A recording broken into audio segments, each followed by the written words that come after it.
Hey guys, it's me, Wilson, and we're back with another video on F1 2021. And as you can see, we're actually here for Portugal. It's actually the last round of PSGL F1, the PC top tier, due to esports coming up, and pretty much the grid is just full of esport drivers. They're all focusing on esports, so there's no point in racing in PSGL if they're doing esports, because none of them will turn up, obviously. So yeah, it's a bit useless. We could continue. I could continue if I wanted to, obviously, because I'm not in esports this year.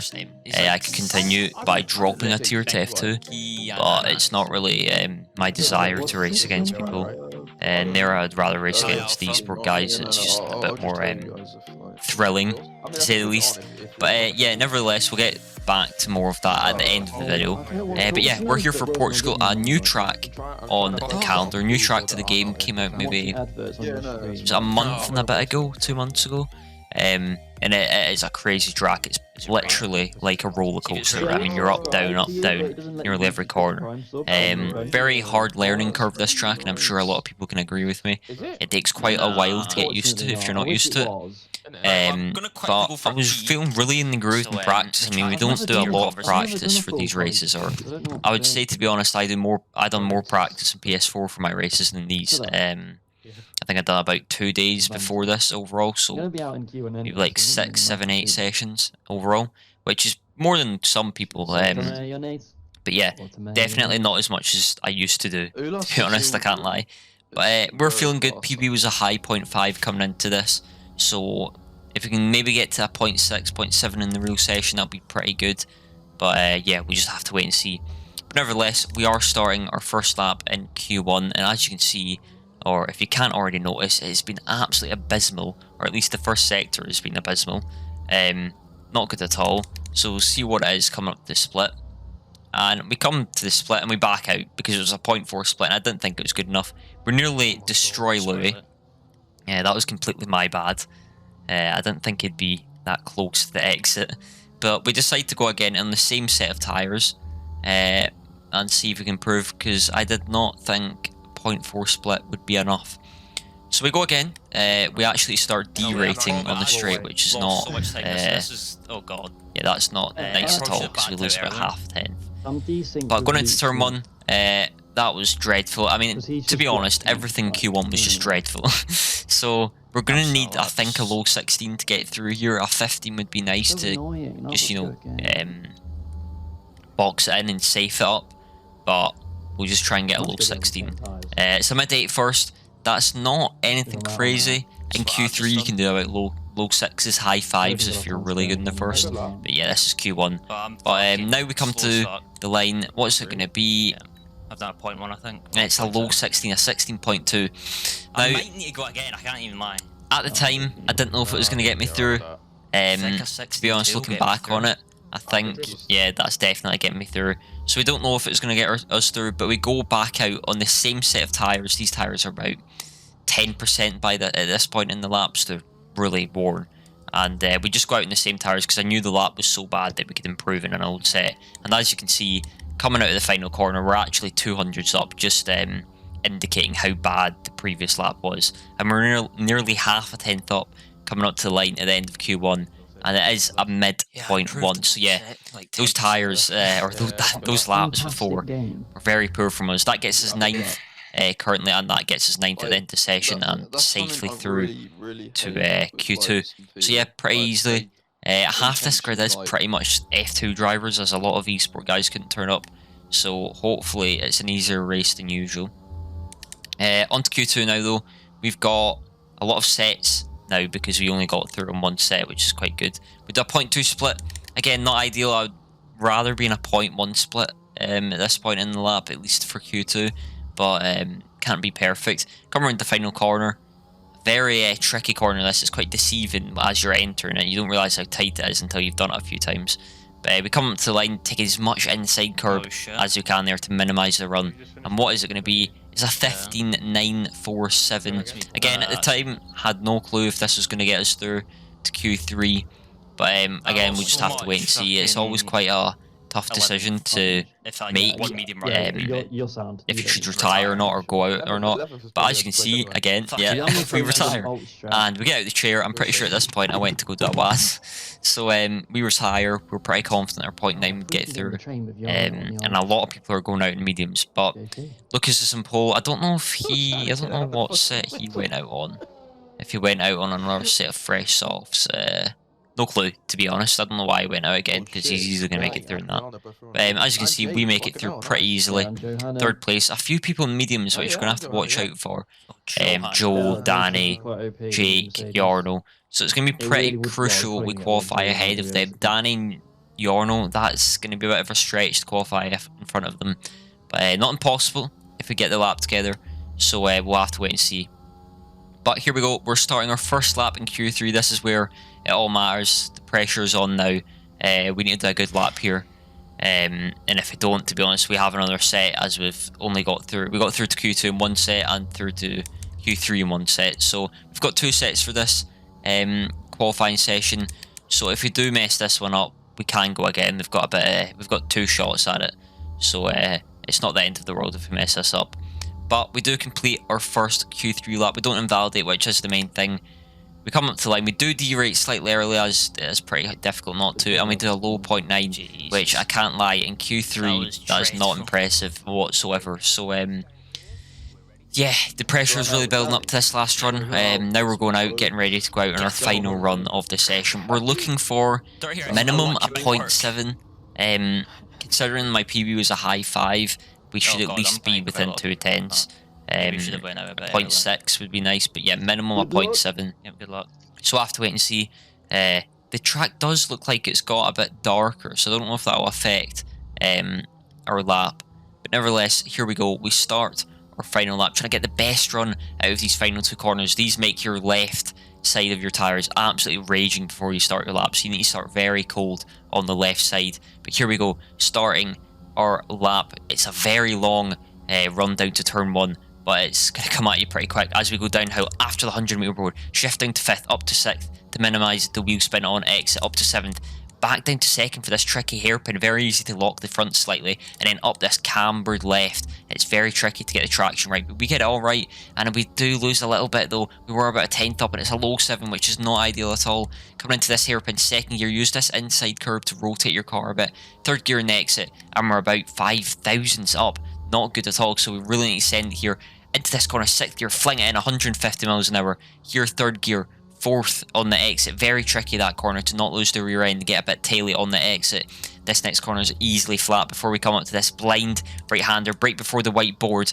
Through here, 3rd gear, we don't clip that very well. It's been a pretty poor lap, a 0.1 sector split, which is not ideal. So we need to absolutely send this last sector. Take a lot of this inside curve. 4th gear, getting the power extremely early in the exit. Same for here, down to 3rd gear, up to 4th. Try and use 4th to rotate the car. It's the reason we didn't go into 5th. And then through this flat right, hug this to try and minimise distance of the line. We're coming up to the line. It's about 130 up in the delta. What's it going to be? And it's only a low 0.8, which is not ideal whatsoever. As you might have been able to hear me say, I said the track is slower. And to this day, I mean, it's only a day after the race, I don't know if it was. The lap, we lost a lot in sector 1, at least half a 10th minimum in sector 1 and a 10th on a good sector 1. So it was really poor. Blakely looks like he was the only one to get a really good lap, and everyone else looks like they balled pretty hard. Again, with the middle as well was pretty poor. It was only the last, which was alright. So overall, I mean, we did get through to Q3. Chaos at the start. But yeah, I'm not happy with that qualifying at all. Like the first 4 laps, okay? It's just quite disappointing when you don't do what you feel like you could have done. I don't care. So it's not the best way to end off this season, but yeah, I would have been much more happy if we'd done at least a 0.7 or a 0.6. But nevertheless, qualifying doesn't score you points, as we all know. It's the race that scores us points. So it's going to be interesting. We've got 2 medium runners ahead of us in the name of Joe and Danny. 1 behind us in the name of Yarno. We've got 5 red lights. And lights out and away we go. And we get a really good start compared to Joe, obviously. And Dylan, we're using all the ERS. Can we get Dylan through turn 1? This is pretty crucial for our race. We go through turn 1. We're going to shove him off the track. And we take that place. We defend the middle of the track to make sure he doesn't overtake us. And it looks like we've got this pretty this move pretty sorted. Up the hill now. Are we going to be able to keep this move? Yarno looks like he's all over the back of Jake, or Jake Dillon. I don't think he's going to be able to make the move, but we're going to keep powering ahead. Break very late just to cover any dive bombs off from Yarno or Dillon, and it looks like we have covered our 3rd place. So very good start from us, gaining 2 places off the start line, and now we just focus on the rest of the race.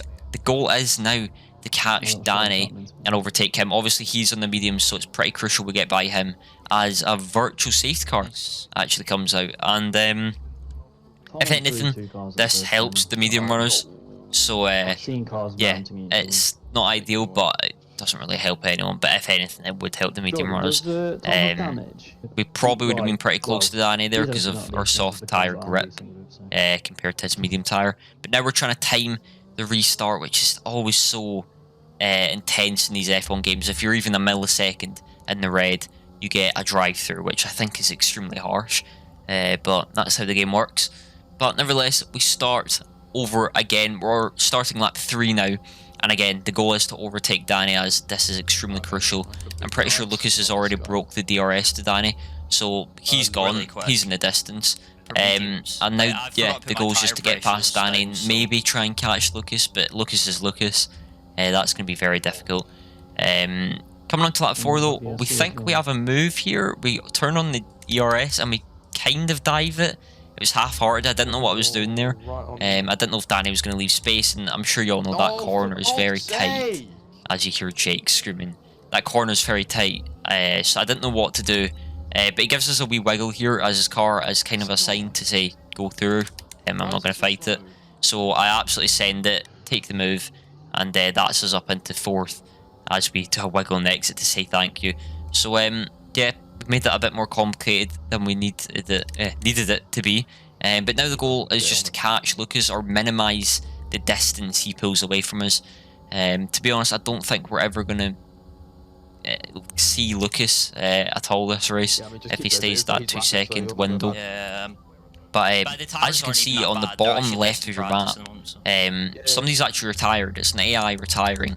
And coming out of turn 1, Lucas is actually in the wall because this AI has not ghosted, came out of the pits and parked it in the middle of the track at a corner where you're going through at about 150 miles an hour, which is just completely unacceptable from the AI, completely unacceptable from the game, to be honest. I don't know why they have to bring the car out in the track, and even if they do bring the car out in the track, it's not even ghosted. So that's ruined Lucas's race completely.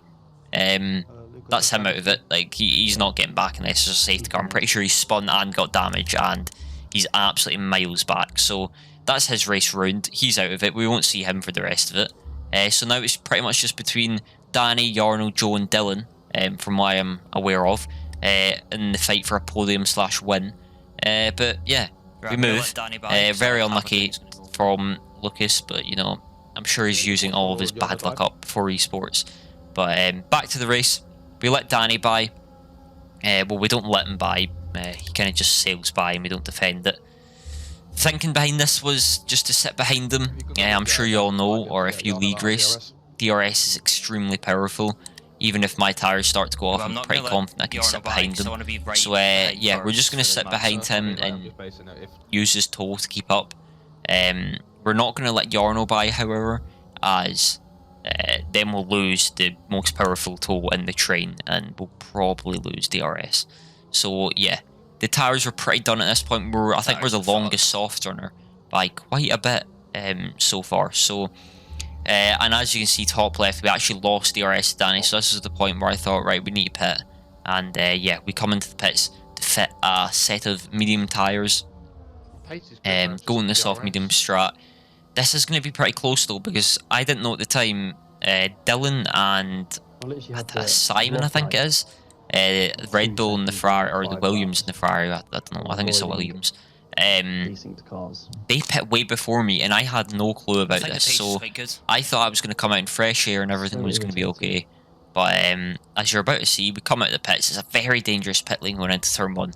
We look behind us and they're coming out miles in front of us and nearly chopped Dylan's rear wheel. I had a feeling that was going to happen. I slammed in the brakes coming in the exit there. That was very close. But yeah, we actually come out behind both of these cars and we were ahead of them by a decent margin. I think to Dylan it must have been about a second and a bit because Yarno was in between us, and Simon probably even more. So that's not ideal. We are in the fresher tyres, but I had no clue that was going to happen. But now it's all about resurrecting that mistake and passing them both, but obviously we need to pass one before we pass two.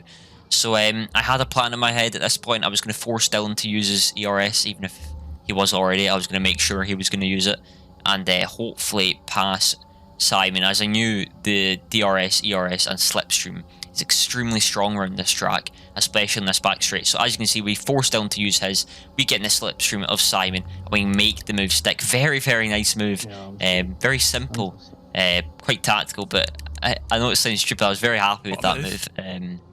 So simple, but so, I don't know how to say it, like tactical, you could say, in a sense. It was very nice, even though it was just a straight line pass. I quite enjoyed that one. But now it's Dylan as we get absolutely sent by Simon. I do not have an absolute clue what he's doing here. I don't know if that's a mistake or what, but he absolutely destroys us into the hairpin. And I do not know what he was thinking there, to be honest with you. I don't know if it was a mistake or not, but if it wasn't, that is the most stupid move I've seen in quite a while, to be honest. But we moved from that. Now, my thinking was to go for the move on Dylan, as I'm pretty sure the medium to soft guys will be will be pitting pretty soon. So we make the move on Dylan. I think this was a pretty crucial point in the race, as if we didn't pass Dylan now, we'd have a pretty tough time when the DRS train starts to evolve a bit more, and then it'd make it quite difficult to pass him.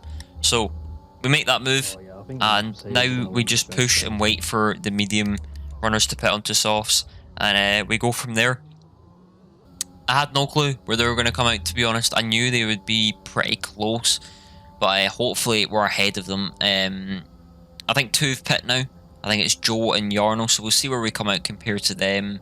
And yeah, we come out ahead of them, so that's pretty nice. Come out quite a bit ahead of them, actually, which I didn't expect. I thought it would be a little bit more, or a little bit less even. So quite confident boosting. And the next person up is the other Merc, and it is Danny Moreno. So we'll see where he comes out. Again, it is ideal if we come out ahead of them. Maybe he could cause a bit of chaos with Dylan, the same with Yarno. But we actually come into turn one, and Danny's actually ahead of us, which he must have had the most insane in-lap, or he must have not had DRS. I don't know what's happened. I don't know if they were in DRS trains, him and Yarno, or he's either just had the most insane in-lap, or he was just miles ahead of Yarno before he pit. But yeah, Danny's came out of ahead of us, and yeah, I mean, you can pretty much write the win off at this point, because that's completely Danny's. He is off. I can't even see Yarno catching him. Danny's pace this race was just mega. He's always had very good race pace, but I don't think he's ever really been able to show it. That's what I think, at least. So it's nice to see him being able to show it now. As you can see, he's 1.5 seconds up the road, so quite a bit. Next up, we have Yarno to compete with. I didn't know if I was going to defend or fight against them. The softs do look pretty quick, so I don't see the point in defending. It's more of just a feel race to see if he's got better traction. If he's close, we'll have to let him by, but if he's not close and goes for it, we'll defend. But as you can see, he's very close, and I don't see the point in fighting this. We're just going to lose so much if we do. And it is a shame. I wish I could fight. I'm sure a lot of people were sitting there screaming, "Why are you letting Yarno by?" I wish I could fight. I really do want to have a fight with these guys, but again, there's just no point in fighting them. Like, it's not going to benefit us one single bit. They're faster than us. They're going to get us eventually, and in the grand scheme of things, we're just going to lose time.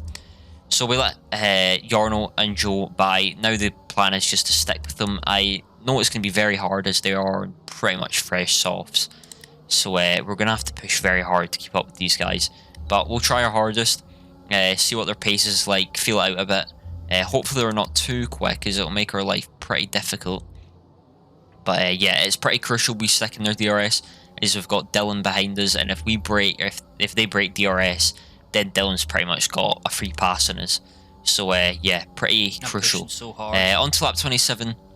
You can see top left, it's about 8.5 tenths the gap. It is going down because I'm using quite a bit of ERS.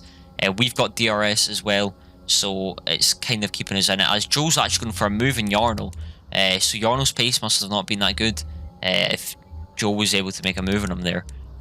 Joe clearly thinking he's the faster driver, so at this point I was quite aware of Joe having a lot of ERS, so I was pretty worried if they're going to push, but as you can see by lap 33 we've not lost ERS, so they clearly weren't quick enough. But now they're fighting like crazy. I was really hoping one of them would just bash each other off the track and give us a free place, but they're pretty respectful drivers, the two of them. They've been about for quite a while, so I'm sure they won't. If you don't know who Joe is, by the way, it's oh my god, it's Joe. I'm sure you've heard of him. He's came from Xbox, but yeah, obviously you need to use your real name in the PC tier. So yeah, that's just, I probably should have cleared that up earlier. But if you're still watching, yeah. But they're going absolutely hammer and tongue here, side by side for nearly every corner. And again, I was really hoping they'd take each other out, and maybe I could slip up the inside. Yarnell actually has a penalty, which we'll get onto later, so we could be on for a podium here if all goes well. Again, I was really hoping Yarnell might cause some drama here. Will he send up the inside? We have a little bit of a look. I kind of had the thought there that we might have been able to do it, but we weren't close enough at the end through the second last corner. Coming out of here, we actually shift down to third in accident. I can't remember doing that. I don't know if the game done that or something, which is quite that could have ruined our P3. But coming up to the line, is Yarnell going to make the move? Yarnell actually gets into second, so it would be a 1-2 if Yarnell is to get his penalty removed. But yeah, overall that is third place for us. First podium in PC F1, and we won't be racing for quite a while now. As you can see, I look at Yarnell's things and it says he got fair warnings. I did look back on it. Apparently he got an unfair warning. He did go off track, but apparently he wasn't actually off track, so I don't know if it will get removed or even if he can be bothered to remove it, because I doubt PSGL Portugal getting second place is the most of his worries at the moment. So yeah, very good race from us. I'll count it as a P3 for now. I think I'll count it for a P3 forever. I don't know what, but yeah, first podium in the top tier in PC. Very happy with the race. I'm pretty disappointed with how quali went. I was quite embarrassed, to be honest. I feel like it could have gone so much better. But these things happen. We live and we learn. We'll grow from it. It's all a learning curve at the end of the day. But yeah, very happy to get the third place. We won't be racing in this top tier for about 3 months, I think it is. January is when we'll be racing. I will try and upload other videos on the YouTube channel just to keep it alive. I don't know what that'll be. Maybe I might do another league now and then. But I don't think I'll be racing for a while. Challengers, I don't know if that's in December or January. I hope I get into that, but yeah, if I'm in that, there'll be videos going up of them. And yeah, I'll try and upload other videos, but yeah, it's just, we'll have to wait and see with what happens. But yeah, happy with the race result. If you watched the Twitch stream, thanks for tuning in, follows, subs, whatever. Honestly, I really do appreciate it. We had a really good stream last night. Sorry for saying a lot. I bet it's pissing you all off. But sorry. I'll see you guys in the next one though. It's been an absolute amazing PC season. My first PC season. Hopefully in January we can start round 1 all the way to the end and see where we can finish in the standings, get a proper representative result, you could say, and that'll be pretty nice. But nevertheless, I'll see you guys next one, whenever that is. Hopefully soon. Hopefully I don't let my channel die. Not that it's already dead, but hopefully I don't let the channel die too much. And yeah, I'll see you guys in the next one. Thanks for watching the video, and adios.